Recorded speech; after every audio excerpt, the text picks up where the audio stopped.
नमस्कार मित्रों, स्वागत है आप सभी का एमपीएमएसयू की सबसे लेटेस्ट और हाईएस्ट अपडेट देने वाले nursing station NC YouTube channel पर आप सभी का हार्दिक स्वागत है। नव स्वदेश न्यूज़पेपर की मेरे पास क्लिप है। उस क्लिप के माध्यम से आज हम बात करने वाले हैं सुनवाई जो हुई, सुनवाई में क्या क्या बातें हुई। देखिए, आज तो कोई सुनवाई नहीं हुई, लेकिन आज की डेट भी उन्होंने दी थी।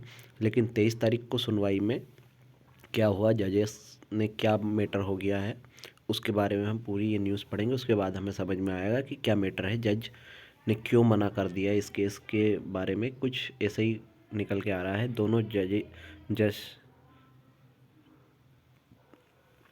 दोनों जस्टिस ने सुनवाई से खुद को किया अलग। मतलब क्यों किया अलग, ये पूरी बात हम इस न्यूज़पेपर के बाद करने वाले हैं। तो प्लीज़, अगर आप पहली बार इस यूट्यूब चैनल पर जुड़े हैं तो इस यूट्यूब चैनल को सब्सक्राइब कर बेल आइकन को प्रेस करें, जिससे कि आगे भी आपके पास इस तरह की अपडेट्स आती रहे। स्टूडेंट एसोसिएशन की जनहित याचिका के साथ लगभग 50 मामलों की एक साथ सुनवाई। चीफ जस्टिस रवि मलिमथ और जस्टिस विशाल मिश्रा की बेंच में सुनवाई हुई। राज्य शासन की ओर से महाधिवक्ता प्रशांत सिंह ने नर्सिंग काउंसिल की ओर से आदेश पेश कर जीएनएम की परीक्षाओं के रिजल्ट जारी करने की अनुमति कोर्ट से मांगी। स्टूडेंट एसोसिएशन की जनहित याचिका के साथ लगभग 50 मामलों की एक साथ सुनवाई। चीफ जस्टिस रवि मलिमथ और जस्टिस विशाल मिश्रा की बेंच में सुनवाई हुई। राज्य शासन की ओर से महाधिवक्ता प्रशांत सिंह ने नर्सिंग काउंसिल की ओर से आवेदन पेश कर जीएनएम की परीक्षाओं के रिजल्ट जारी करने की अनुमति कोर्ट से मांगी। वहीं दूसरी ओर याचिकाकर्ता की ओर से बताया गया कि सीबीआई के द्वारा जो रिपोर्ट पेश की गई है वह मध्य प्रदेश के सिर्फ 308 कॉलेजों के संबंध में है, जबकि अभी भी 396 नर्सिंग कॉलेज ऐसे हैं जिनकी जांच सीबीआई द्वारा नहीं की गई है। तत्पश्चात मामले में डिवीजन बेंच के सदस्य जस्टिस विशाल मिश्रा द्वारा स्वयं को केस से पृथक कर लेने के कारण उक्त मामले को दोपहर में किसी अन्य डिविजनल बेंच के समक्ष लिस्ट करने के आदेश दिए गए।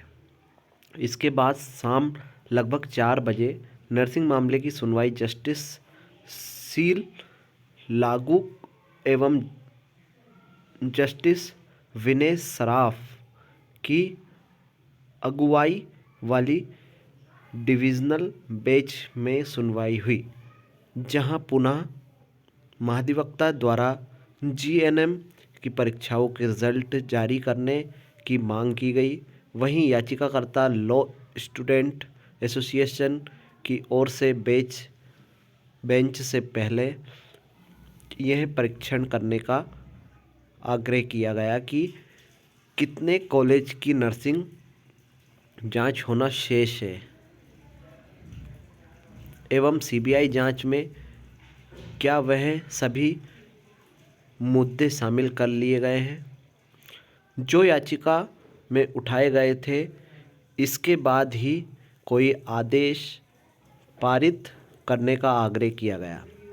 आखिरकार मामले में सुनवाई करते हुए जस्टिस सील नागू की अगुवाई वाली डिवीज़न बेंच ने भी स्वयं को नर्सिंग केस की सुनवाई से अलग कर लिया।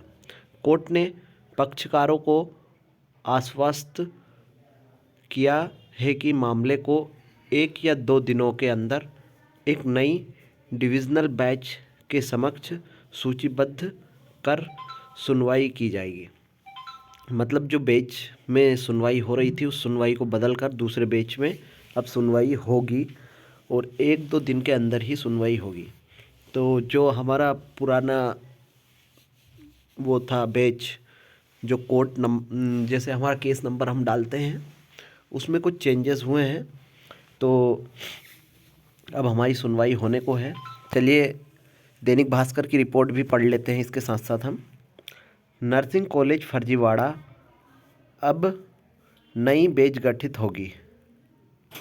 जबलपुर, बहुचर्चित नर्सिंग कॉलेज फर्जीवाड़े से जुड़ी याचिकाओं पर सुनवाई के लिए नई बेंच गठित की जाएगी। मंगलवार को मामले पर चीफ जस्टिस रवि मलिक व जस्टिस विशाल मिश्रा की खंडपीठ के समक्ष सुनवाई हुई। सुनवाई के दौरान जस्टिस विशाल मिश्रा ने खुद को सुनवाई से अलग कर लिया। इसके बाद शाम को जस्टिस शील नागू एवं जस्टिस विनय सराफ की खंडपीठ के समक्ष सुनवाई हुई। कुछ देर सुनवाई के बाद जस्टिस शील नागू ने स्वयं को सुनवाई से अलग कर लिया। कोर्ट ने पक्षकारों को आश्वासन दिया कि जल्द ही नई बेंच गठित की जाएगी। मतलब अभी बेंच गठित नहीं की, लेकिन कल शाम को भी उन्होंने दूसरी बेंच में सुनवाई की, लेकिन उससे भी जो शील नागू थी, यहाँ पे शील नागू भी उस सुनवाई से अलग हुई। शील नागू ने स्वयं को सुनवाई से अलग कर लिया, तो इसमें शील नागू भी अलग हुई। उसके बाद अब नई जो बेंच है वो गठित होगी, उसके बाद सुनवाई होगी। 1-2 दिन के अंदर इसको क्लियर करने को उन्होंने कहा है। तो जैसे भी कोई भी अपडेट आती है मैं आप तक ज़रूर पहुंचाऊंगा। आशा करता हूं आप सभी को वीडियो समझ में आई होगी। आगे और ऐसी वीडियो के लिए इस चैनल को सब्सक्राइब कर वीडियो को लाइक ज़रूर करना। धन्यवाद आप सभी का।